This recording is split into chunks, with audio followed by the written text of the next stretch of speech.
Well, thank you very much. As you have already found out, I am Clarence Snyder, and I'm a recovered alcoholic.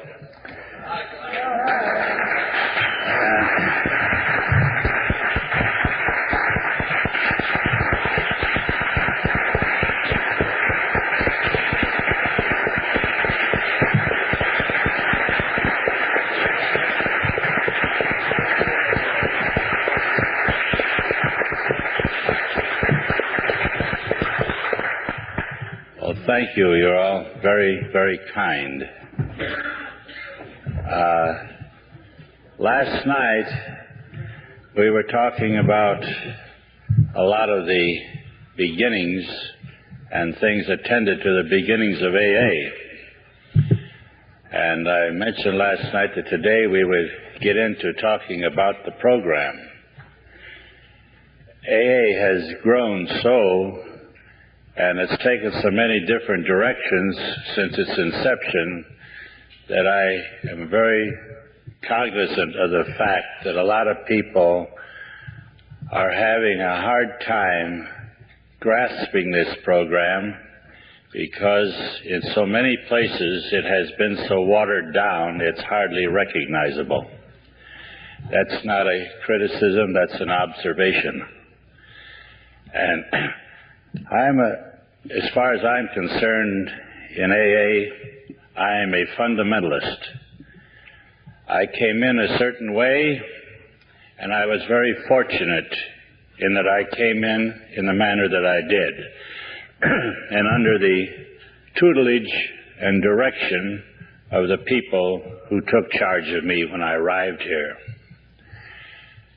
Because I was brought into this program with some absolutes, and I was taught that there are certain things that I should believe in and that I should stand for. And I was further taught that if you don't stand for something, you're very apt to fall for most anything.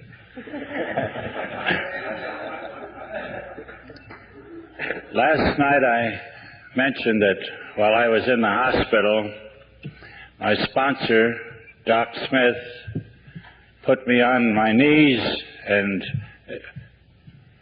made me acknowledge that I believed in God. It was something of a threat, or at least I took it that way, but I took it. I was not one that was in a position to argue about anything, because I was washed out.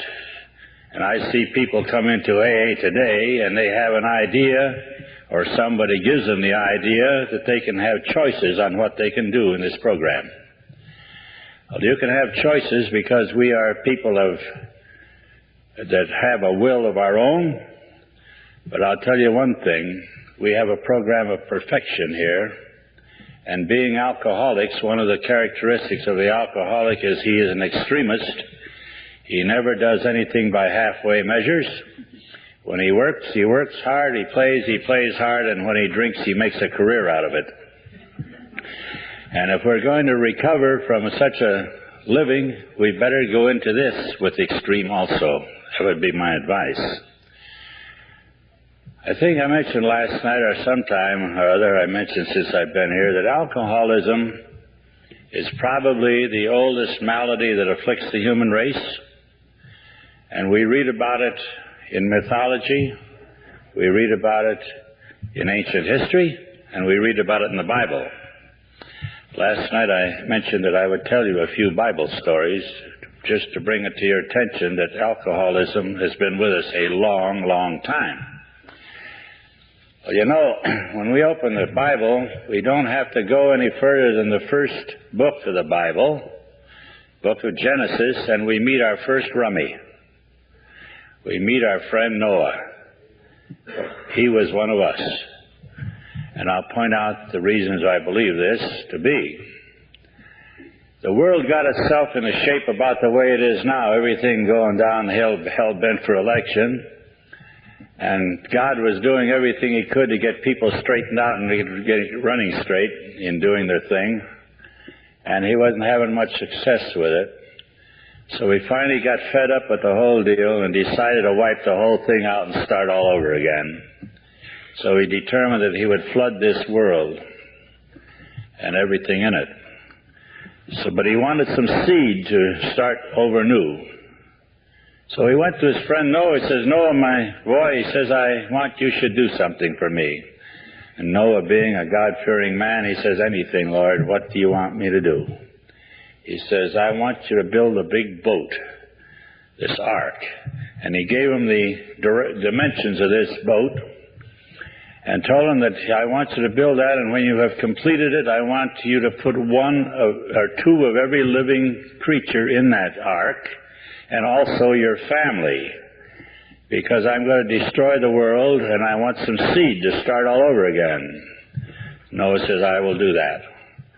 So Noah and his family got out there cutting logs and sawing wood and hammering and getting this ark put together, and it took them several years to do this. Well, of course, you know, when you're doing anything, people get curious. So the neighbors came by and said, what are you doing, Noah? Well, I'm building a boat. You're building a boat out here in the middle of the desert? Yeah. He says, what for? He says, we're going to have a flood, and everything's going to be washed away. Well, you can imagine what the neighbors had to say about this. They tapped their head. Poor old Noah, he's playing with a short deck. Poor Noah has lost some shingles off the roof. So they laughed at him, go on their way. So finally the ark was completed, and Noah got all these creatures in the ark and his family, and they closed the doors. And some of those neighbors, they saw this rain coming up, and that boy had rained and had rained for 40 days and 40 nights. Some of them were beating on the door, but the doors did not open for anyone. So the ark rose on this water and started floating around for a good long period of time. Finally, this ark, the waters began to recede, and the ark came down and settled on Mount Ararat. The ground came up and everything was dry. And what was the first thing our friend Noah did? He ran out there, he planted a vineyard, he raised some grapes, he made some wine, and he got drunk. And boy, what a mess he made out of himself. Read that part of the book of Genesis and you'll meet your first rummy in AA, in history. In the Bible, there are also a couple other good stories I like. There are several of them, but I'm going to tell you about a couple that I particularly enjoy. One of them is a story of the Good Samaritan. Boy, there's a rummy story for you. Picture this. This lad is lying over there on the side of the road, stark naked, all beat up and half dead. He don't have a stitch of clothes. Everything has been taken from him. He's lying there naked. And you know what happened to him, don't you? He got drunk and he got rolled. I don't know if any of you ever got rolled, but he did. So along came a priest, and he saw this man lying along the side of the road. And the priest, being a man of the world, he's seen drunks lying around before and rolled. So he looks at him and he says, like you hear today. You still hear the same thing today. Good enough for him. The dirty, stinking, drunken bum. He got himself in that condition. Let him get himself out the best he can. And he crossed the way and let the poor guy lying there in his misery. So along came a Levite. And he saw this fellow there. And he's a man of the world. And he repeated the same thing that the priest had said. The dirty, stinking, drunken bum. He got himself in that shape, let him get himself out of it, and he passed on the other side and left him lying there. Along comes this Samaritan fellow, and he was a traveling salesman. I'll prove that to you. And he was, of course, the Samaritans were not the chosen people around there in that time, but he was there, and he came by in his form of conveyance. It certainly wasn't a Chevrolet, it was probably a mule. And he sees this fellow lying there, and did he pass him by? Not by a jugful. He got down off of his conveyance, and what did he do? It tells you very plainly what he did. he gave him some wine. He gave him a drink. And he poured some wine in his wounds. And did he leave him lying there? Nope. He picked him up, put him on his form of conveyance, and took him to the Holiday Inn. Well, it says he took him to an inn. And here's how I know they're all rummies. He goes to this inn, and he took this fellow and deposited him there, and he says to the innkeeper, "Mr. Innkeeper, take care of this fellow. And here is some money." You see, he gave the money to the innkeeper, not the drunk. He knew that much. And he says, "If there be any more due, I will repay you on my next visit through," which means he's a traveling salesman making that territory. There is a first 12-step call on record. It's right in the Bible. One other story I like in the Bible is a story of these two boys, the prodigal son. Boy, here is a rummy story par excellence. Here's these two kids, and they're Jewish kids. You want to keep this in mind, they're Jews. And they work for their dad. Their father has a big spread there, and he has cows and goats and sheep and everything, no hogs, but everything else he has there.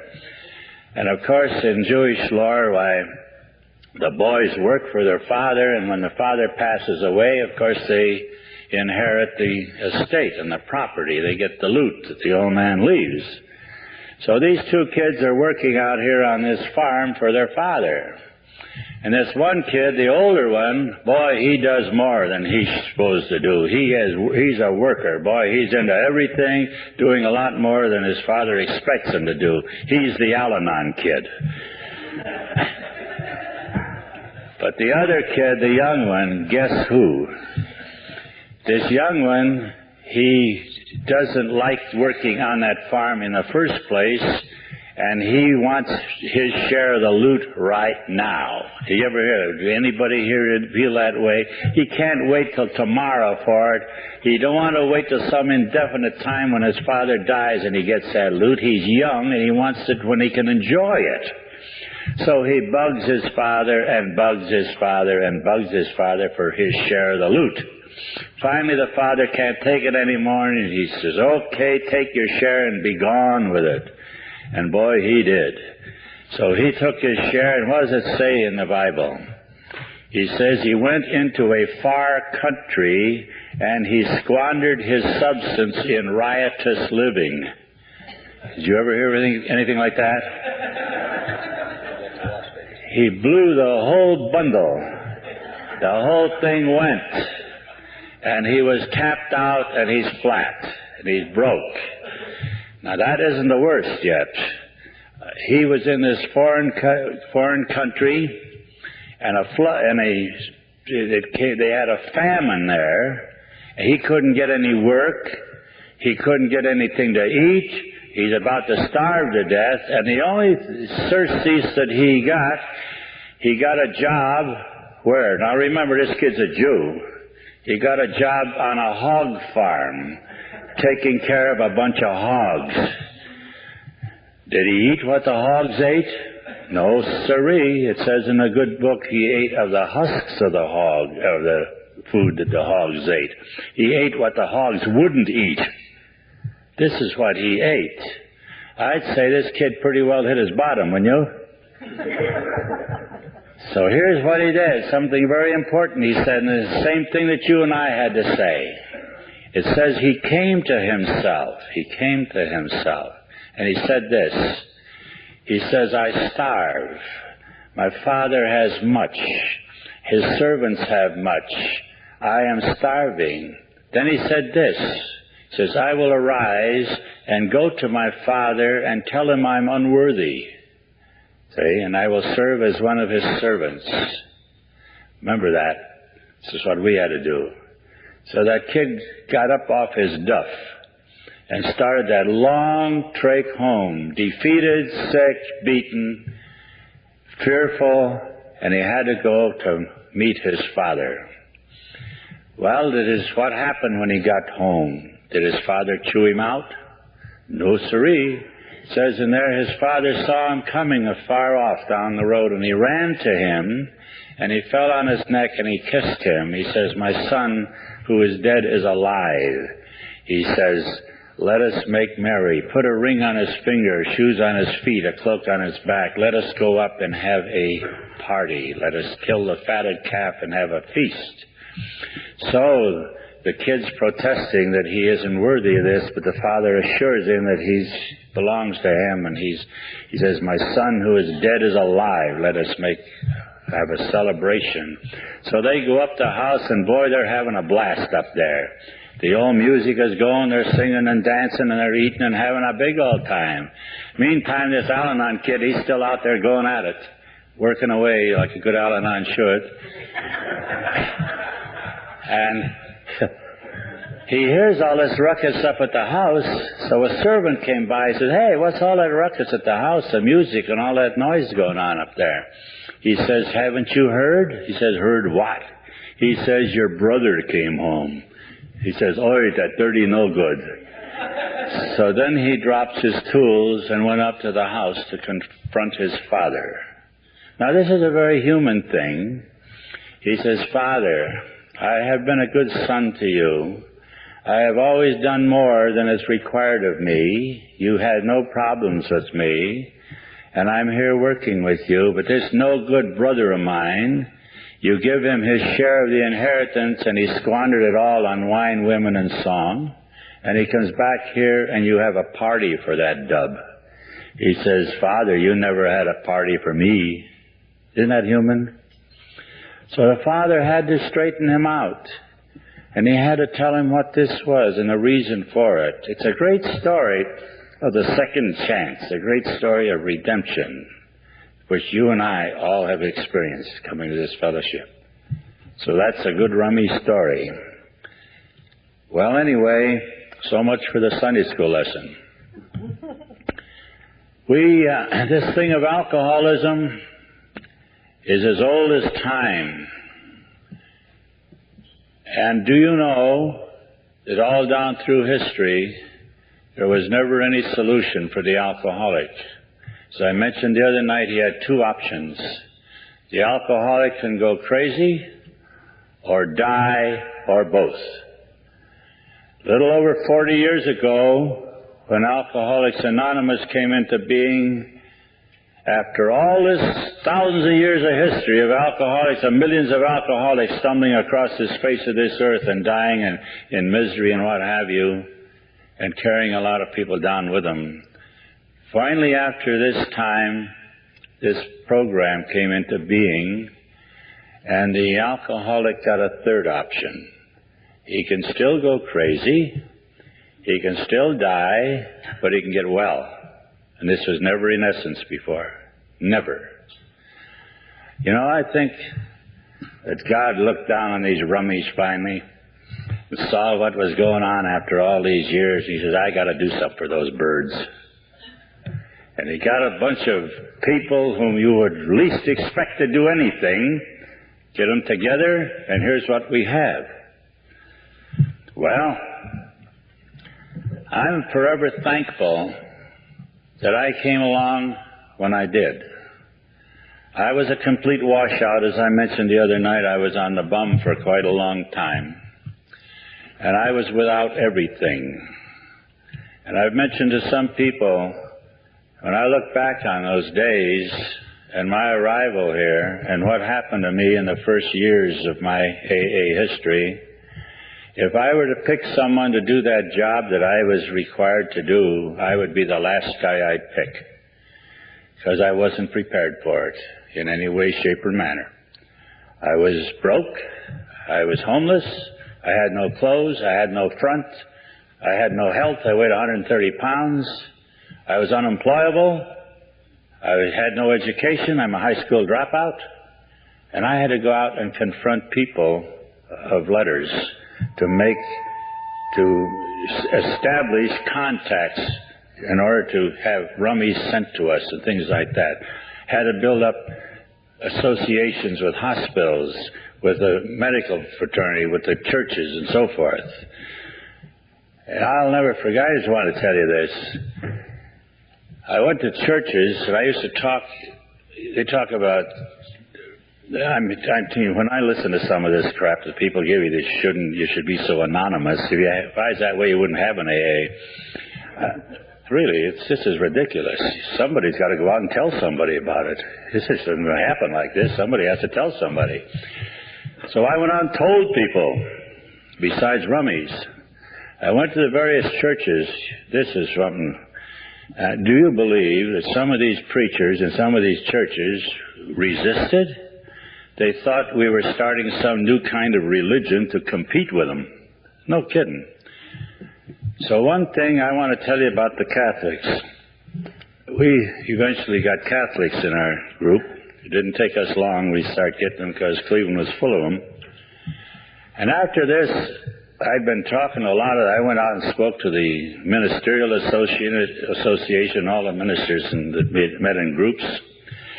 Then I worried about the Catholic Church because they had different ideas about things, and this fellowship of ours came out of the Oxford movement, which was strictly a Protestant evangelical movement. So I didn't expect to get any great hurrahs from the Catholic Church, but I didn't want to get any resistance from them either, which I got from some of the other denominations. So I thought I went to see some priests. Well, in my ignorance, I didn't know any better. I could find out that you can't get any place going to priests about anything in policy of the Catholic Church. You have to go to the bishop. So, well, I'll go see the bishop. I'm just that stupid. I don't know any better. So I head down to the bishop's office downtown, 9th and Superior, and go up there, and I wander into the office of the Catholic diocese, and a lady comes to me and very nicely, polite and smiling, she says, "And what can we do for you?" I said, "I came here to see the bishop." "Oh, you came to see the bishop. How nice." She says, "Follow me." So she takes me through a door in a room here, through another door in another room, another door, and I'm out in the hall where I started from. She threw me out of there so nicely. I stood out there in the hall and I laughed. It hit me funny. I said, "Boy, these Catholics are really organized." So I'm out. So it dawned upon me that there's certain protocol you go through if you want to meet the bishop. He isn't like walking in and seeing a sales manager somewhere. He's somebody else. But I prayed about this, and I prayed, and I know that someday God would prepare it that I can see that bishop somehow or some way.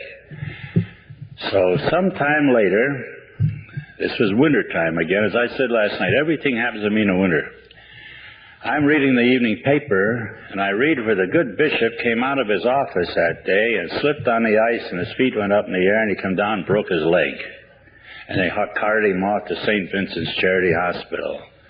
And I read that, and I read it again. I says, "God is working. I'm going to see the bishop." Well, I know it was no use running down to see him right now because everyone's going to be in there telling him, they're going to be telling him how sorry they are he got hurt and all this sort of thing, and he has papers to sign, and he'll be very busy for a while in spite of all this. So I gave him a rest. He's going to be there for some time. So I waited a couple of weeks, almost 3 as I remember, and I thought the good Lord ordained that this is a time to go see the bishop. So I put an AA book under my arm. I had a copy of the Upper Room, that Methodist publication. We used to pay a nickel and ran for 3 months. That was our daily reading. I put that in my pocket, and I went down to Charity Hospital. And through some devious interrogation of a couple of student nurses, I found out what room the good bishop was in. So I hiked myself up there, and I walked past his door, and there he is, and they're all by himself, and his legs up in the air in traction. And he's reading a book. He's all by himself. I was right. The people are neglecting him now. So, fools rush in where angels fear to tread. So I bust right into the bishop's room, and I introduced myself, and lo and behold, he's glad to see somebody. He's lonesome. Nobody's paying attention to him anymore, and he's used to a lot of attention. So he asked me what my pleasure was, and I told him that I wanted to talk to him about something about Alcoholics Anonymous, and I started explaining this to him. He listened, Finally, he says, well, that sounds like the Oxford movement to me. I says, well, it was, but it isn't. And I tried to explain why we broke out of the Oxford movement. That seemed to satisfy him. So then I said to him, we have a book here. I would like for you to read this book. He says, I'll be glad to. I have plenty of time. Give me the book. So I handed him the AA book, and then I sprung this upper room on him. I says, here's what we use for daily reading. I says, I presume you may have something more appropriate for your folks, because he knows this was put out by the Southern Methodist Church. And he says, oh, no, that's all right. That won't hurt them. They can use it. You know, I never forget that. It won't hurt them, he says. I says, well, I presume you may have something more appropriate for your folks. He says, well, I says, we have a literature table that's pretty bare, and we like anything we can find in a line of spiritual literature that we can read and so forth. He said, you want some things? I says, yes, I would appreciate. He sent us bales of stuff. And we just filled our table full of our literature table. And that literature table was something else. I'm not kidding you. We always had his stuff on there, and we got some Emmett Fox stuff on there. And we had always a big book. When the meeting was concluded, that table was as clean as a hound's tooth. They took everything off it, including the book. And they didn't seem to pay for the book either. So that's how we got cooperation. We never had any problem with the Catholic Church. First thing you know, he starts sending some of his drunken priests into us. So we had no problem with that when we got full cooperation, more than I ever would hope to have. And it was good. So those are some of the little things that happened. I mentioned a while ago about how I came into this fellowship. When I was in the hospital, I mentioned last night how Doc put me on my knees, making me acknowledge that I believed in God before I ever got out of that hospital. After I was in the Oxford movement for a couple of months or so, I was listening to this stuff. I didn't know a whole lot that was going on, but the people there, the men, and also the non-alcoholics in there, they had a great fellowship going there, and they were talking God all the time. They read out of the Bible, and they had other spiritual things that they read, and they had a program that we were supposed to live by.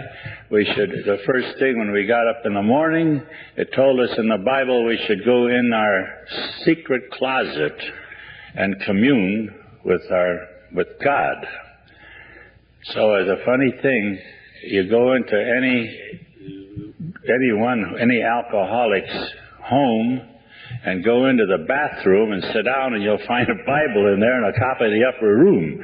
They figured that was their secret closet. They took it quite literally. But we were taught to have communion every morning with our Maker. There was when AA program was put together, I want to mention this because it's very important. There were two schools of thought, two philosophies in AA. There was a New York philosophy and there was the Ohio philosophy, and never the twain shall meet. And there was friction from the very beginning. The people in New York, Bill Wilson, Hank Parkhurst, and Burwell, and all those birds up there, they professed atheism and agnosticism. Over in the Midwest, they called us the Bible punchers because we laid God right on the line, and they didn't like this up in New York. There was resistance. So when the book was written in the fall of 1938, we had no money to get this book published, so Hank Parkhurst, who was Bill Wilson's right-hand man, his partner in crime, Hank did all the legwork on that book, and he went out and found a printer who agreed to print this book at a slow time in his year when he wasn't doing much business. And he would print it, and he would hold the books in escrow, and when we wanted any books, we'd have to lay the books on a barrel head, and he'd give you a book. So he gave us a date that we had to have the book in there for publication. And this big argument came up between New York and Ohio about God. We wanted God, and I don't know how they could, what kind of reasoning they used up there in New York about this God stuff, because God is actually mentioned over 200 times in our AA book, if you'll notice. But they didn't want him emphasized. So when it came to the steps where it mentions God, you will notice in italics it says, as I understand him, God as I understand him. The reason for that is this. The time for the publication came up, and unless something was done real quickly, we weren't going to get that book published. So we compromised in Ohio for the benefit of the agnostic boys up in New York to put as I understand it, which softened the blow for them. It was a compromise. Now some people claim that is good, and some people claim it stinks. And I don't think it's so good either, and I'll tell you why. It gives people, an alcoholic will squeeze out of anything. He don't want to be put in a place where he can't sneak out of it. We always have to have an out or an ace somewhere. So they don't want to admit to God. People come to AA, they've been running away from him for so long, and they've had some pretty sorry experiences as far as the religion is concerned. A good many people have who come here. And when they hear that as I understand them, some people lead them to believe they can accept anything for God. So I have heard people say that they can take for their God a chair, a desk, a light bulb. That's their God. I'll bet you heard the same crap. Let me read you this. It says, we admitted we are powerless over alcohol and my life has become unmanageable. Then it says, I came to believe that a light bulb could restore me to sanity.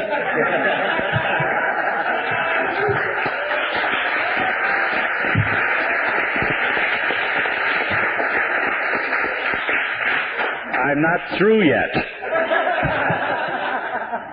I made a decision to turn our will and our lives over to the care of the light bulb, as I understand. I admitted to my light bulb, to ourselves, and another human being, the exact nature of my wrongs. We're entirely ready to have the light bulb remove all my defects of character. Humbly ask my light bulb to remove my shortcomings. How asinine can you get? Now, I'm not the only guy here that's heard that in meetings.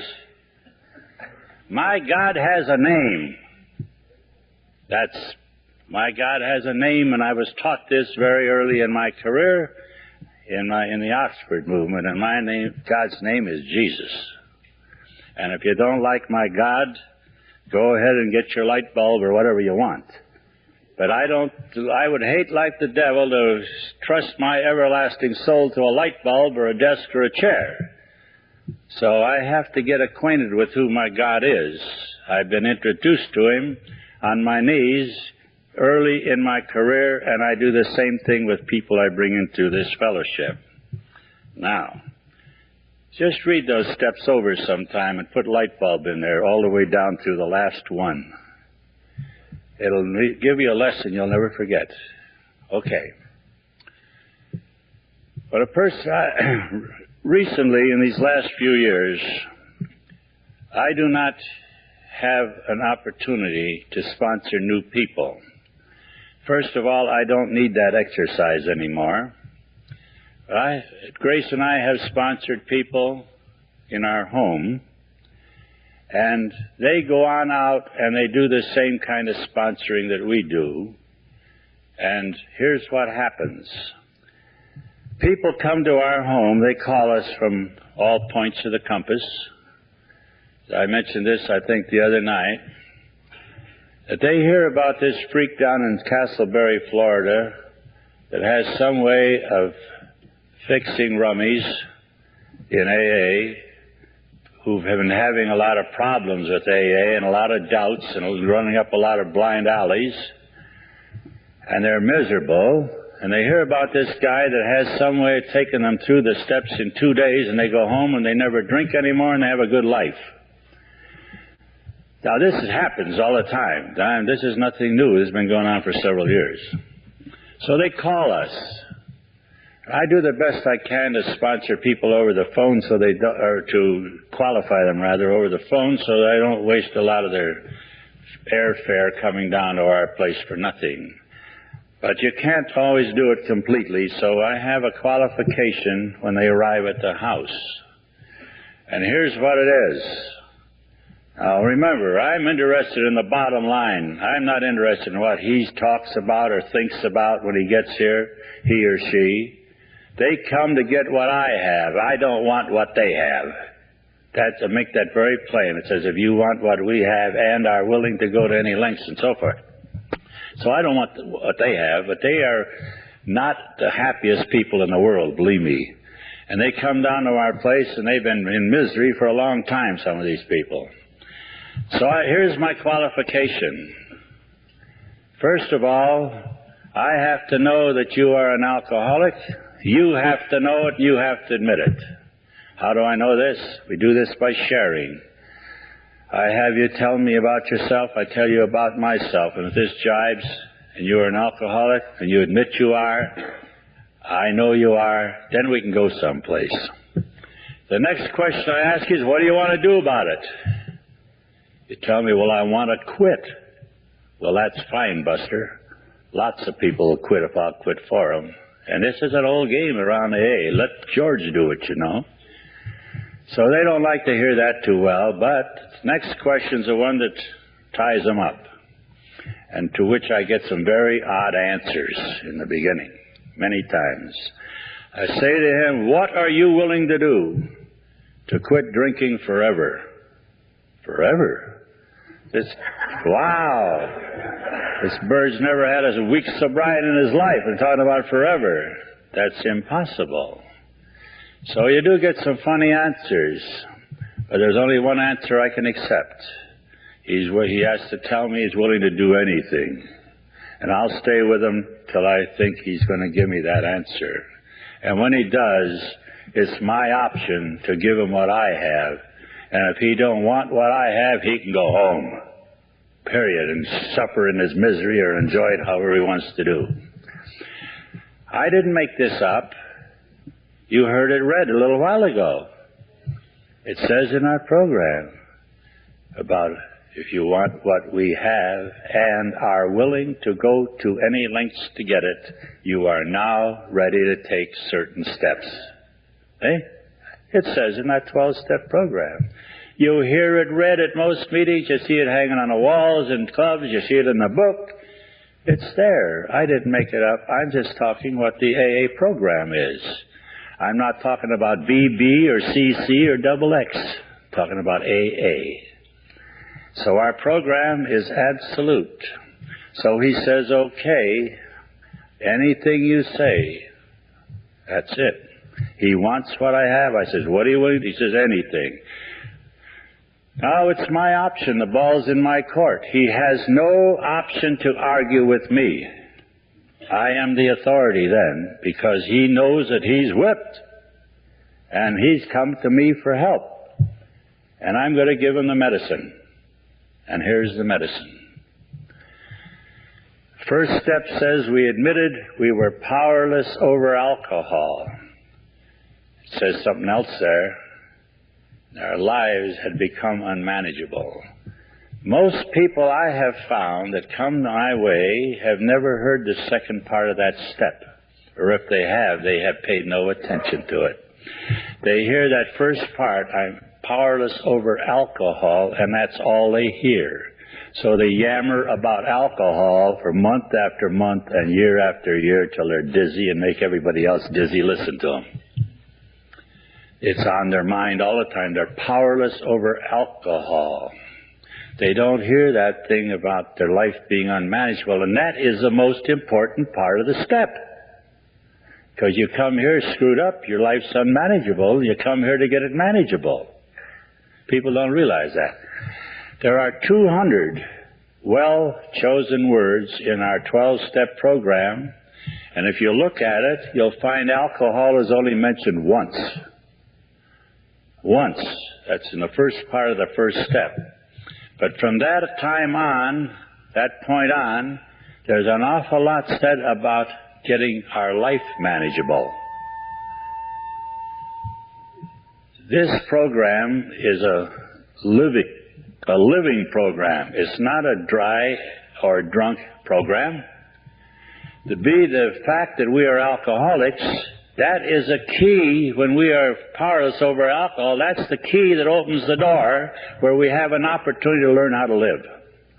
If we did not have this, we would never have this opportunity. You know, we are the most fortunate of all people, because all down through history they didn't have any out for alcoholics, as I mentioned. Now we have it. We have the out for the alcoholic, and you and I are the people who have to spread this word and carry this message. There's no one else to do it but you and I. So that would mean that we better find out what it's all about and how to distinguish things and how to put this program across to other people who need it so badly. Alcoholics Anonymous is not what it says in that preamble. This is an association for alcoholics who want to do something about their life, who want to quit. Not for anybody dingbat that wants to come in and sit down. This isn't an entertainment. This is not a circus. This is not a movie show. This is a life-changing program. And we come here, and it's the only chance we ever have of getting a good life is to change our life, because we're so screwed up when we get here. But unless somebody takes charge of us and sponsors us and teaches us, we're going to have a hard time getting on this program, because we are going to shy away from the fundamental things that this program calls for. People come here, they're full of fear. They've had all kinds of rotten experiences in religion. They're scared to death of God. They have some funny ideas about who He is. To most people, they have the same silly idea that I used to have. I've told this before, but my idea of God when I arrived here was some old man sitting up on a white throne with a long white nightgown, a long white beard, writing dirty things in a book about me. He's going to fix me, boy. And I learned all that stuff when I was a kid. I was given those impressions when I was a kid. What do you think that did to my life? I'm no different than you are. You've got the same dose. That's why you're here. Well, so I take them down this program now. Admitted we're powerless over alcohol and that my life is unmanageable. So now you're going to start getting your life managed, and here's the way we do it. The second step, I might say people fail in AA in step 1 because they don't see that second part of that step, and they fail in step 3 and step 4, and I'll go into that in a minute. The second step says, I came to believe that a power greater than myself could restore me to sanity. Now, it didn't say I believed that when I arrived here. I certainly didn't. Doc made me get down there, admit that I knew God and knew of Him and believed in Him. But I didn't have any conception about this power greater than myself restoring me to any sanity. And I know there's a lot of people that feel the same way, so they skip that. But how did I come to believe that a power greater than myself could restore me to sanity? It is the power of example of these men who preceded me. These 14 men walked into that hospital room and talked to me, the alcoholics, and told me their stories. And these fellows were laughing. It's been a long time since I had anything to laugh about, believe me. And they had something I wanted. There was something, a kinship there, and I wanted what they had, and I wanted to be one of them. I wanted to belong to something. I didn't belong to the human race when I got here, really. So I came to believe in this power greater than myself that I call God, because they told me they believed in it, and if I did, He would do the same thing for me that He did for them. And I wanted to believe it. That's the whole thing. Not that I believed when I got here. Listen to this next step. Made a decision. Isn't that something for a rummy to do? We are the most indecisive people in the world. And here we're making a decision already. I made a decision, listen to this one, to turn my will and my life over to the care of God. That creature with the nightgown back there, that I'm scared to death of and running away from. Believe me, if I don't hurt a whole lot, I'm not about to do that. I can't do that on common sense because I don't have any common sense. It says back in that second step that we're going to be restored to sanity. I laugh. Some of these people, it's serious. I'm serious about this. People say to me on that second step, well, I'm not nuts. You're not nuts. If you're not nuts, you don't belong here. This is the greatest collection of nuts in the world. We are qualified. If you don't think you're nuts, just look back a bit and consider some of the details that you occurred in during your drinking career and ask yourself if those are the antics of a sane mind. We're all crazy. We're nuts. So we get restored to sanity. So I made a decision to turn my will and life over to this care of God. And as I say, you're not going to do that unless you hurt real badly. Alcoholics never do anything by common sense or thinking. Never. It's by emotion. It's how we feel. If we feel a certain way, we'll do something. If we don't, all the king's horses are not going to change it. So if we hurt enough, we're going to make this decision because there's no other place to go. We've just worn out all the outs for ourselves. So this is our last go-round. One of the first things I have to do when a person comes to my house is I try to give him a good feeling about himself, a good self-image. They come to our house with the poorest image of themselves. It's pitiful to see some of these poor ducks, and they've been around for several years or many years in AA. Some of them drunk, some not, but still miserable. And they have an awful poor image of themselves. So I have to build up their self-esteem right off the bat. How do I do this? I tell him who the alcoholic is. I describe the alcoholic and tell him about the virtues we have. And we have them. Alcoholics have characteristics in common, and we got looking at these characteristics, and boy, we got things on these other earth people they never dreamed of. And in fact, alcoholics are a superior type of person. Alkies have a type of imagination and ingenuity and so forth that other people can't dream about. I've often said about alcoholics that they can operate on 20 or 30% of their efficiency and beat civilians who are operating on 80% of theirs. They can do it. And you know alcoholics, you being one, you know what you've done. When you're really fogged up, you get by with a lot of stuff. The other people couldn't do this. If I had the time, I'd tell you some experiences of my own along that line, just to give you evidence. But take my word for it. We are a superior type of person. Every alcoholic is a drunk, but every drunk is not an alcoholic. This is a thing people get confused on, too. Just because a guy drinks a lot of booze or a gal drinks a lot, that don't make him an alcoholic. I drank with fellas in bottle gangs that drank as much booze as I did and the same kind of crap that I drank. They were not alcoholics. They could quit any time they got a different hobby. I couldn't do that. I remember one time, just as an example, there was a bottle gang I used to drink with out in the last house I lived in before my wife threw me out for good. And this bunch, we used to get into all kinds of stuff. Oh, we stole one bartender out of business. We crashed weddings. Any place that's having a wedding, we invited ourselves. Nobody knew. Everybody's half drunk anyway, and we just went in. We got a lot of free booze. They'd go out and do all kinds of crazy things. There's a police chief down there. We didn't like him. He's always sticking his nose in our business. And the city bought him there's a little village I was in out there. They bought him a new police car one day, a Ford. They put all the lights on it and the whole thing, you know. And where I was living, they used to park in a median strip out there in front of that bar room. And he used to park his car out there in that median, keep the motor running, get the battery up, I guess. He got that brand new car, and he had it 2 days.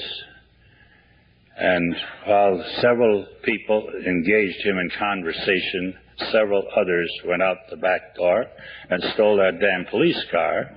And the place wasn't built up. We took it way down in the woods and hid it. He didn't find that car for 3 weeks. If he'd ever found out who was involved in that, we'd all been lathered, believe me. But this is the kind of crazy stuff these guys would do. We'd crash parties, go any place. They put on a fake fight. They get a fight started in a political meeting. Oh, it was something fun. They were having fun. I went on the bum, disappeared, and I was gone for some years. And one day, I was sober for a number of years, and I was having a lot of throat trouble. I was having a series of operations for tumors in my throat. I was going through one of those things where you go to a hospital and then you have to go home and get strong enough to come back and have another operation. It's one of those miserable things. And I went downtown one day. I was going to the ball game. I wanted to go down and see the New York Yankees play. I used to like to see those fellas. Joe DiMaggio was one of my favorite ball players, and so Joe was coming to town that day, and so I went down to the ball game. I was a very sick duck. I was lost weight. My clothes were hanging on me, and I'm walking down there, and down that West Superior Street, it's a whole line of saloons there. And here I walk, bingo, right smack dab into 4 guys I used to drink with in a bottle gang years ago. Now remember, those guys were real. Those are the fellows I'm talking about who used to do all this stuff. There's 4 of them, and they're all dolled up. They have pongee shirts on. They have white pants and 2-tone shoes, and they're all lit. I mean, they're all drunk, having a great old time. They're just enjoying everything. They're on the way to the ball game too. And I noticed something. They each had a box seat ticket stuck in their shirt pocket there for the ball game. My God, when we were all getting together, we couldn't have raised the price of a ticket in 2 weeks, a whole bunch of us put together. And they were working, they were in business, they were doing fine. The war had come along eventually and everybody got to work. Those guys were doing great. They were still having fun drinking. They said, "Snyder, you old goat, we haven't seen you. We thought you were dead." Well, I looked about half dead at the time, and he says, "Come on in, have a drink." Now, they were under 90 pounds of steam then, these guys were. We go into one of those joints, and boy, they're throwing them in just like they used to. No different.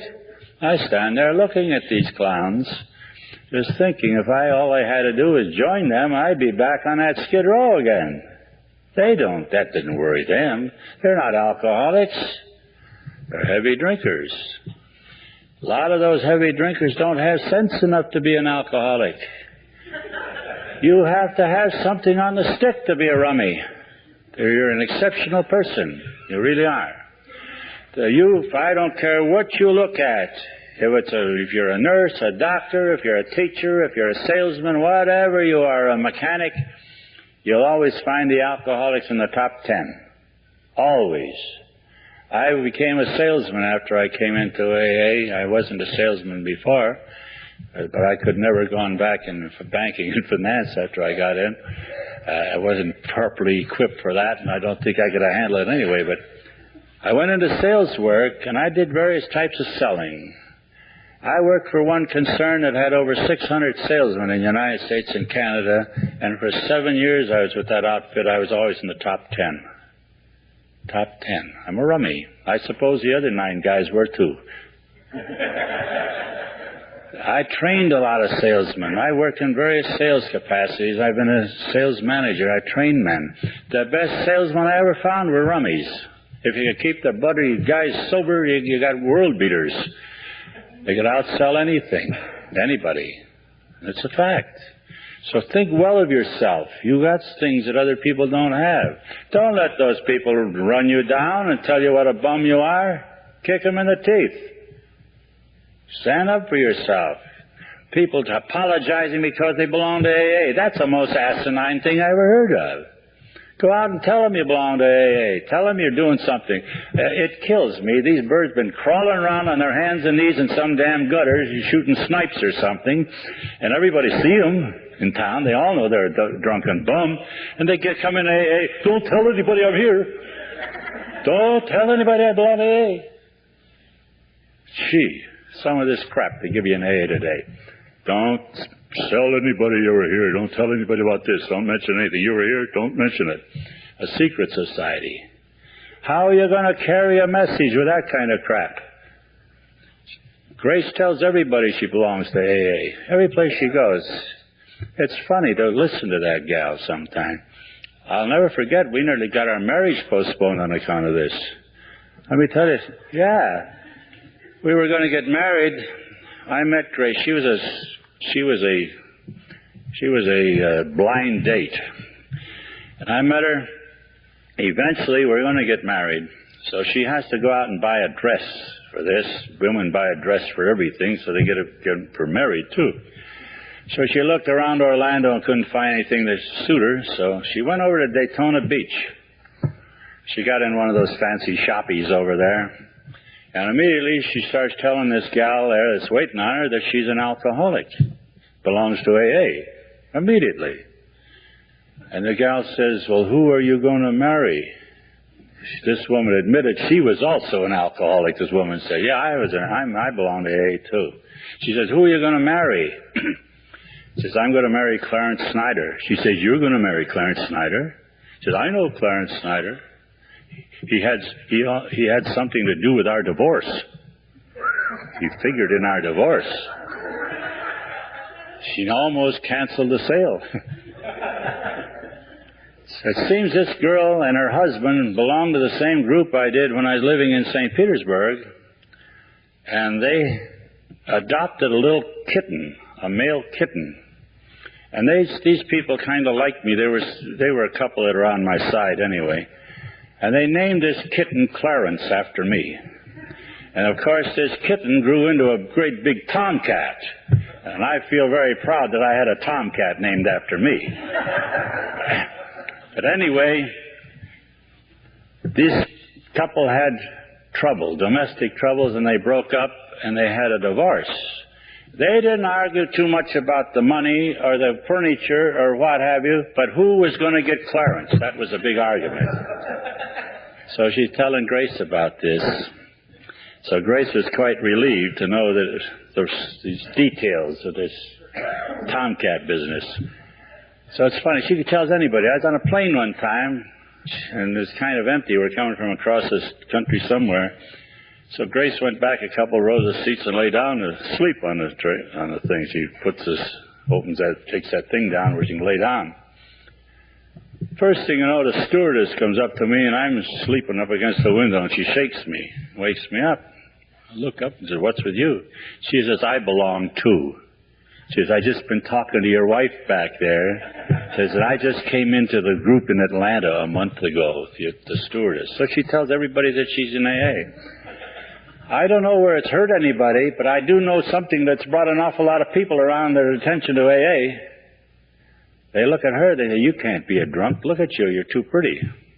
They think you have to be some kind of a bum, some kind of beat-up rascal or something.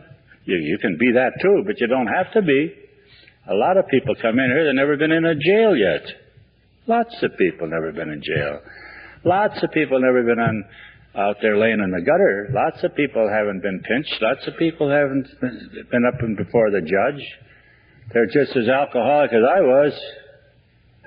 They were just more, they got into different locations at the right time, and I got in there at the wrong time, that's all. But this happens. So alcoholics are alcoholics. And you and I, it rests upon us to carry this message. It tells us that in the program, in our 12-step program about carrying the message. I told you last night how long it took me to learn a message, get a message. We have to carry the message. There's no one else to carry it. And here's one of the big problems in AA today. I want to share this with you. Unfortunately, a lot of people in AA have given up their right to work with alcoholics and have turned it over to these dry-out places and expect them to do the job we're supposed to be doing. Yes, sir.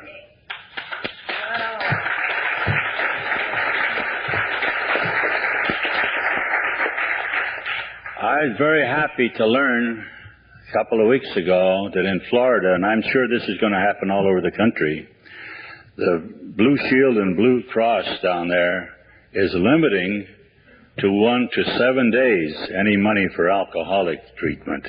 7 days instead of that 30-day deal that they're paying $5,000 and $6,000, $7,000 for.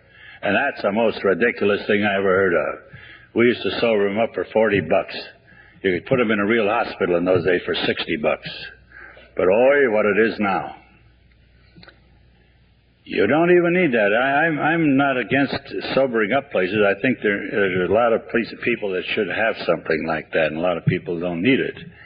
But I certainly don't need any $5,000, $6,000, $7,000 treatments. I'll tell you that. That's a rip-off, plain and simple. And I'm glad the insurance companies are backing up. The reason the Blue Cross stopped it is breaking their insurance company. They're running out of money. You can't afford it anymore. So people keep opening these places. Some of these big-name people you hear monkeying around through AA are opening these kind of places. You're going to hear about a couple more of them very shortly. I can tell you that because I know they're headed this way. And they're going to open these $5,000 and $6,000 places. They got a big name, these guys, and they trade on that. Watch it. I'd rather take a guy home and sober him up than put him in most of those places.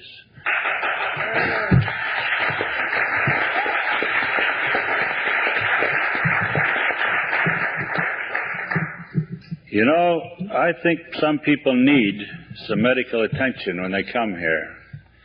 But medical attention can be taken care of in 3 to 7 days' time. And you don't need any more. But they need, you see what's missing in most of these dry out programs? They do not have any continuing program after that. They'll start you out, they'll get you sober, then from that time on you float on your own pretty well. But in AA that's different. You get a continuing program. So it says here, we made a decision to turn our will and life over to the care of God. That's quite a decision. When I take you through those steps, you're on your knees on that. I introduce you to your new manager in step 3. You meet your new manager in step 3, and you talk to him. I talk to him. And you feel something coming back, really. You meet your new manager. You're unable to manage your life, so you hire a manager in step 3. Now listen, get this next step. This is one that really fractures people. It says, and they misunderstand this, made a searching and fearless moral inventory of ourselves. Made a searching and fearless moral... Now, what does that mean? What is a searching and fearless moral inventory? People misunderstand that. They read a lot of stuff about a 4-step inventory that's put out by various people and places and things, and they're all crazy. They are. They don't know what they're talking about. Let me tell you what it is. Let me tell you first. This is especially applicable to girls that come to our home, women, ladies. When I get down to this 4th step, or when they come in, they hand me this sheaf of papers this thick with all the crud written down they ever did in their life. All their bed crawling and all this crap. That isn't what the 4th step calls for. It don't call for those details at all. Not a bit of it, because the 5th step tells you that. They were interested in the nature of your wrongs, what makes you do these things. So when I come to the 4th step, here's what I do. I have a piece of paper there, and I have all of these things written on a paper. There's 20 questions I ask them. Now, these will be on your tape, so don't come up and ask me to write them out for you. They'll be there. You can get them from somebody. Yeah. So here's what I ask a person for their moral inventory. When these women hand me this bunch of crap that they brought, they poor dears have worked weeks and months getting this stuff together. I don't know how they remember all this garbage. Most of the most interesting things I ever got involved in when I was drunk, I don't remember it. Somebody else told me about it. I operate a lot in blackouts. And some of it was a matter of record, too. But here's the questions on a 4th step inventory. I ask them about self-pity, self-justification, self-importance, self-condemnation, criticizing, negative thinking, vulgar immoral thinking, insincerity. Here's one for you kids. Procrastination, dishonesty, impatience, resentment, hate, enviousness, jealousy, laziness, lying, gossiping, selfishness, and fear. Those are the questions. If I ask if they have any of those things. So they tell me which ones, so I check them as I go down. Ordinarily, most people have 10 or 12 of these defects of character. 10 or 12. I've only met one person in my experience that had all 20 of them. And you would be surprised who this was. This man was a very successful businessman. He came down from Tennessee. And he was a vice president of a large manufacturing concern up there. And he had a tremendous job and a lot of bonuses. And he had everything that any person could want financially and so forth. And was well set up socially and all that sort of thing. And he was a hot, real top-line executive. And he had every one of those things. And I said to that man, "You are the worst screwed-up bum I've ever met." And he admitted it. Okay. So there are the ones we ask about. But usually people have 10 or 12. I had a girl come down from South Carolina once that she had 19. She almost was perfect. But she missed it by one, the dear thing. Now, it's very plain. Those are the things we have to find out in a moral inventory. Not the details of your transgressions, but what caused them, what brought you around to do all those things. So here's what we do. We find out what these things are and what happens. The fifth step says, I admit it to God, myself, and to another human being, the exact nature of our wrongs, not the wrongs themselves. A lot of people think it's a nature of our wrongs. It reads very plainly there, and people miss that entirely. It's a nature of the wrongs. Okay. It says, I admit it to God, my new manager, myself, and to another human being. I'm the other human being he's admitting it to. Why should it be another human being? Why God and yourself another human being? This is scripturally correct.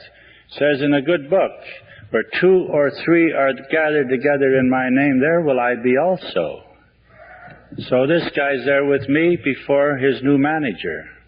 The 3 of us are together making this admittance, see? All right, then listen to the next step. Listen to this one. We were entirely ready. Ready for what? We're entirely ready to have God remove all these defects of character. All of them, it says. Entirely ready to have God remove. Why God remove? I can't remove them. I admit it in the first step that I'm powerless. My life's unmanageable. So my manager has to help me with this. That's what I hired him for. If you have a manager, why don't you use him? What are you paying him for? So my manager's going to help. So I'm entirely ready. It doesn't say partly ready. Alcoholics are entirely in everything they do. We're extremists. We never do anything halfway.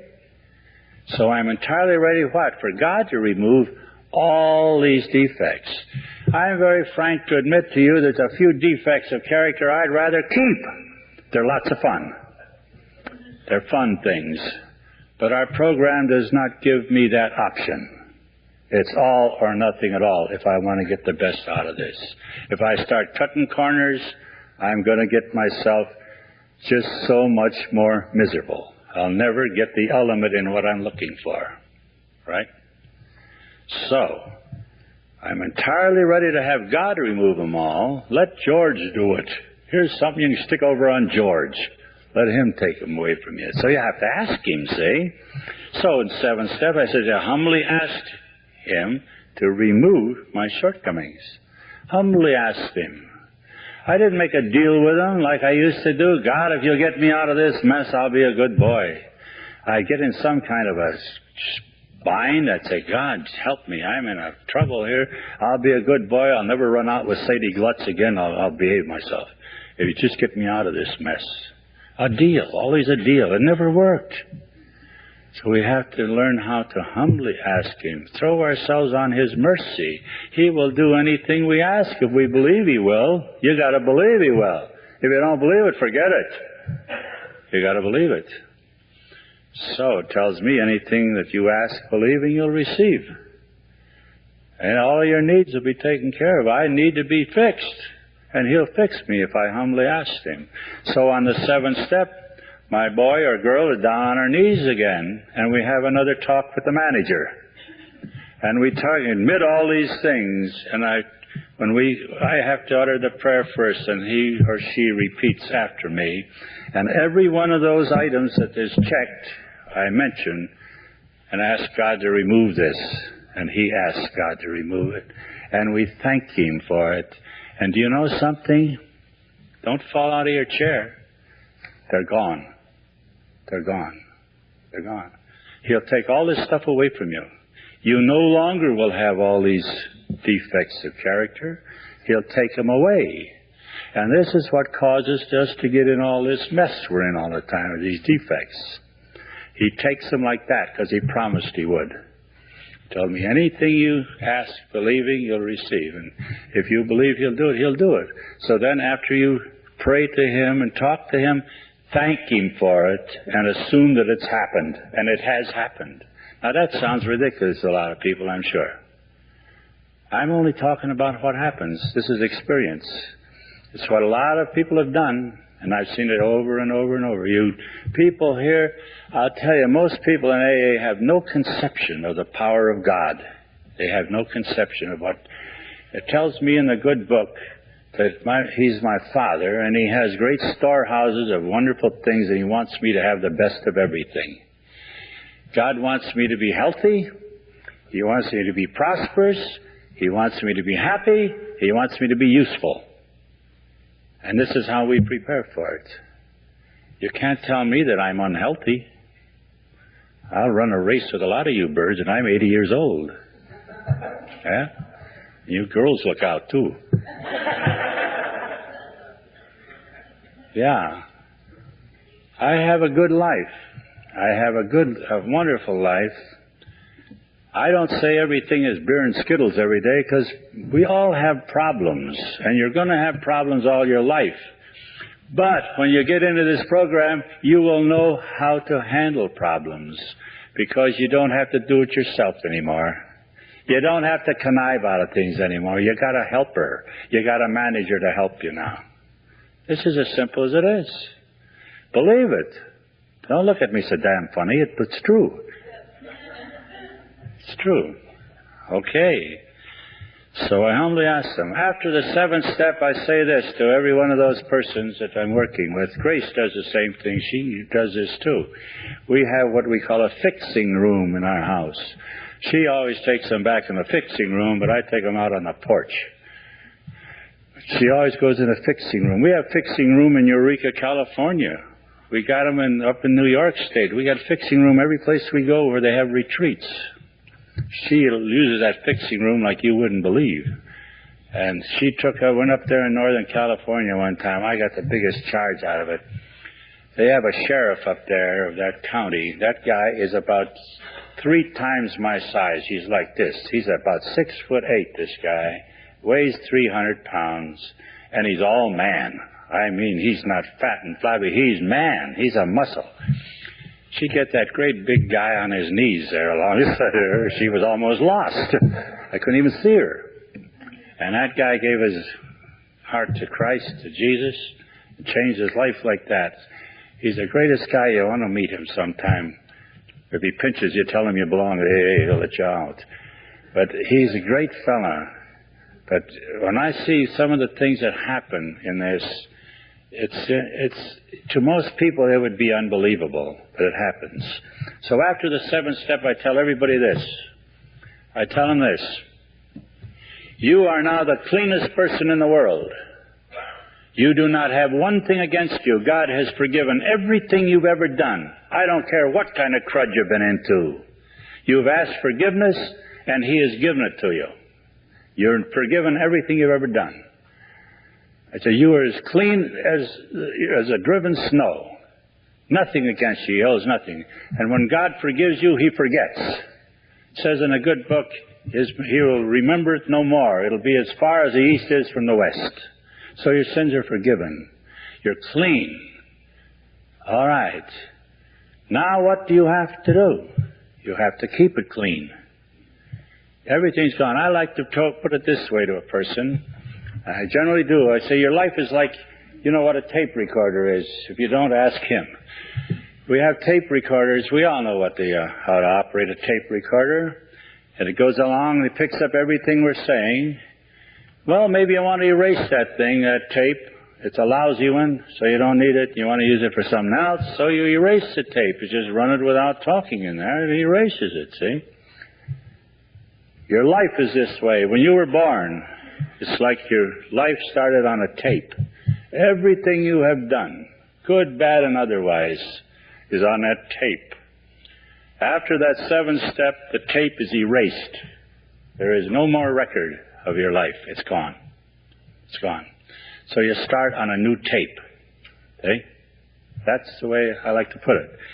Now, you have to keep it clean. Our program is divided into 4 phases. First phase of our program is step 1. That's a step of admittance. I admit I'm powerless over alcohol and my life's unmanageable.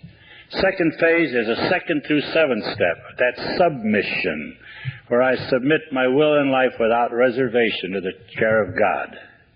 I accept Him fully and completely and turn my life over to Him and dedicate my life to Him. That's your second phase. Third phase is restitution. After the 7th step, I give these people some papers, pens, send them into the room. We're through for the day. I take 1 day to go through the first 7 steps.